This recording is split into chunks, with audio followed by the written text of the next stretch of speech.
সকলো শেষ হৈ গ'ল, সকলো শেষ হৈ গ'ল।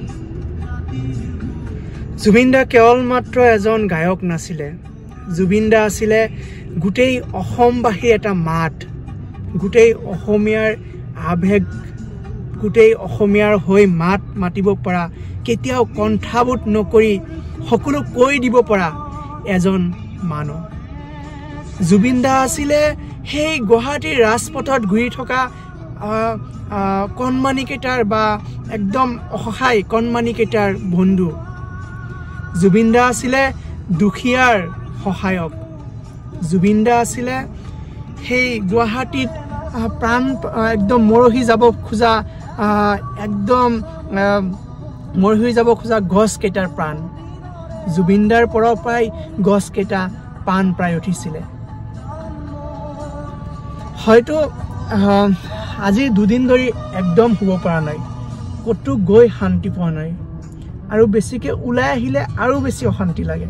যেতিয়া নেকি মিউজিক প্লেয়াৰত এনেকৈ জুবিন দাৰ গানবোৰ বাজি থাকে, তেতিয়া এনেকুৱা লাগে যে নাই, জুবিন দা আমাৰ মাজৰ পৰা যাব নোৱাৰে, জুবিন দা আছে এতিয়াও, কেতিয়াও বিশ্বাসেই নহয় কেতিয়াও। আৰু এনেকৈ মিউজিক প্লেয়াৰত গানবোৰ হয়তো আজিৰ পৰা 20 বছৰ 30 বছৰ অসীম সময়লৈকে বাজি থাকিব। আজিৰ পৰা 50 বছৰৰ পিছত এটা নৱপ্ৰজন্ম হ'ব, যোনে প্ৰশ্ন কৰিব, যোনে হয়তো জুবিন গাৰ্গক ফেচ টু ফেচ দেখা নাই বা যোনে হয়তো কেতিয়াও লগ পোৱা নাই, তেওঁলোকে প্ৰশ্ন কৰিব যে কোন হয় এইজন, ইমান মনৰ মাজত সোমাই যাব পৰাকৈ গান গাইছে। তেতিয়া উত্তৰ হ'ব, এইজন আছিলে অসমীয়াৰ হিয়াৰ আমঠু জুবিন গাৰ্গ, জুবিন দা। গোটেই অসমবাসীয়ে ভাল পোৱা এজন মানুহ আছিলে। আৰু এদিনাখন এজন বেপাৰীয়ে বেপাৰ কৰিবলৈ ছিংগাপুৰলৈ লৈ গৈছিলে।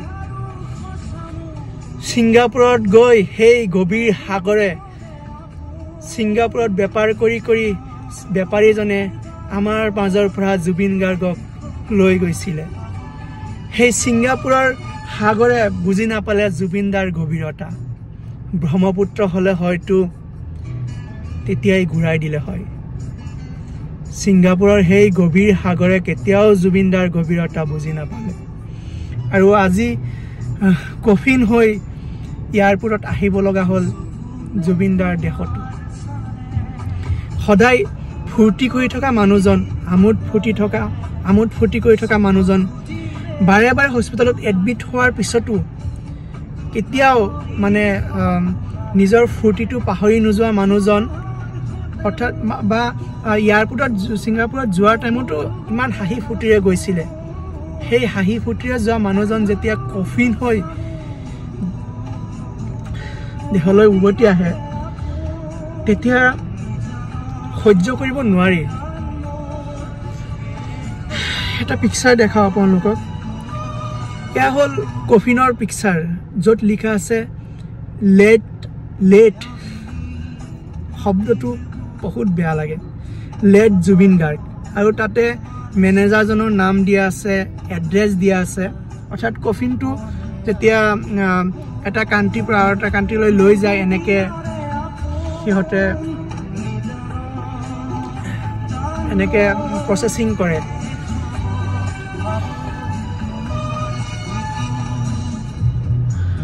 এনেকুৱা লাগিছে যেনিবা ঘৰৰ ককাইজন হেৰাই পেলাইছোঁ, কোনোবা এজন আপোনজন নিজৰ পৰা আঁতৰি গৈছে।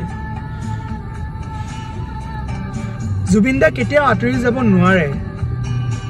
জুবিন দা সদায় আমাৰ মাজত আছিল আৰু থাকিব, আৰু থাকিবই লাগিব জুবিন দা।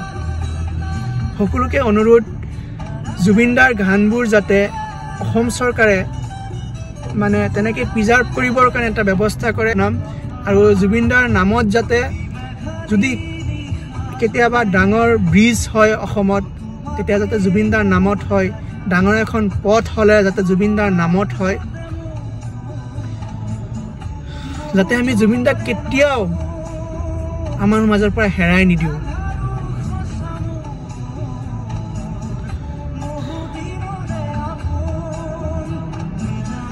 আৰু ক'ব লগা ভাষা নাই।